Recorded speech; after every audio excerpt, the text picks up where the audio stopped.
Hey, Dr. Carlos Sanchez here with Leaders Without Borders. This is a company that we own that helps people become professional speakers, helps them write books, and become authority figures or thought leaders within society. So I got a call earlier from someone who told me that she has writer's block, and I want to be sure that I set down some sort of system that you can follow that will help you get out of writer's block, maybe get into more productive writing, more productive creativity, etc., etc. So what I'm going to share with you is basically a structure. It's a process that you can follow to be more creative, to be more effective when you're trying to, write papers, write books, write speeches, etc., etc. Because this is what thought leaders do. They write content, they create material.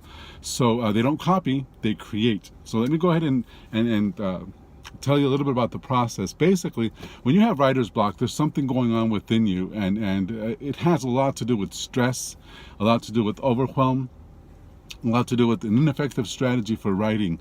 So let me address each one of those. The first one is stress. Well, if you are stressed out, then it's important for you to get some relaxation in your body, because the mind doesn't function well when it's all stressed out. And especially with creativity, you do need to be relaxed. Otherwise, what happens is you write a bunch of gibberish, and it's basically all fear-based. So it doesn't come out as well as you would probably like. So stress is a major issue.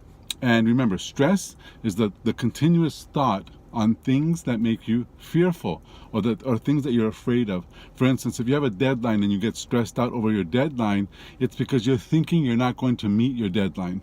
Why would you do that? To unstress yourself, think that you will meet your deadline, and you'll see, you'll feel better. So stress is number one. Number two, overwhelm. Overwhelm is another thing that basically happens when you think about too many things at the same time. So to avoid overwhelm, or to get out of overwhelm, what needs to be done is write a list of everything that's overwhelming you. And you'll see, once you begin to control everything that was on your mind that was overwhelming by a list, you'll find that overwhelm goes away, because you'll have to think about one thing at a time. And the final component is an ineffective strategy. So let me explain that real quick. A strategy is a series of steps you take to accomplish a goal, a series of steps you take to accomplish some sort of outcome. So with strategy for writing or for creativity, there are 3 steps that got to be followed. Nice writing there, nice speaking, that must be followed for this to work out. And here they go. They're simple, right? Basically, they're DOE, D-O-E, D-O-E. The first letter stands for dump. When you're writing, when you're creating, especially writing papers or writing stories or writing speeches or books, you want to just dump as much information on paper as you can. So the first step is just productivity. Produce pages, produce paragraphs, produce just content, right? Just produce whatever's on your mind. And it doesn't happen linearly. So that's a real issue with some folks. Want to write 1, 2, 3, 4, 5. It doesn't work like that. It's more like a splatter of creativity. So a good tool I use to not get stuck there is mind mapping. So you learn mind mapping so that you can map out, obviously, the name, but you map out what you want to write, and it's easier for you to do it non-linearly, because that's how the mind produces information. So the first thing is just dump as much as you can out of your mind onto paper, or onto, of course, your typewriter, which don't exist anymore, maybe to your computer, if that's how you're doing it. So dump is number one. O stands for organize. So once you've got all your paragraphs and all your stuff dumped out, you organize it. Now, the way it should be organized is following adult learning theory, because this really helps. And that's by answering 4 questions when you're organizing your content.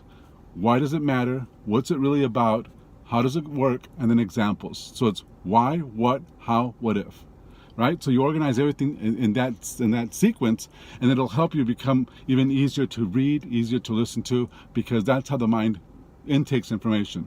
We have to tell people why they're learning what they're learning first, what they're learning about, how does it work, and then some examples, okay? So that has to do with the O, that's organize. And the third and final piece is edit. See, what happens is a lot of people will start editing at the same time they're writing, and it'll take them forever just to write a sentence, because they're editing the heck out of one sentence or one paragraph.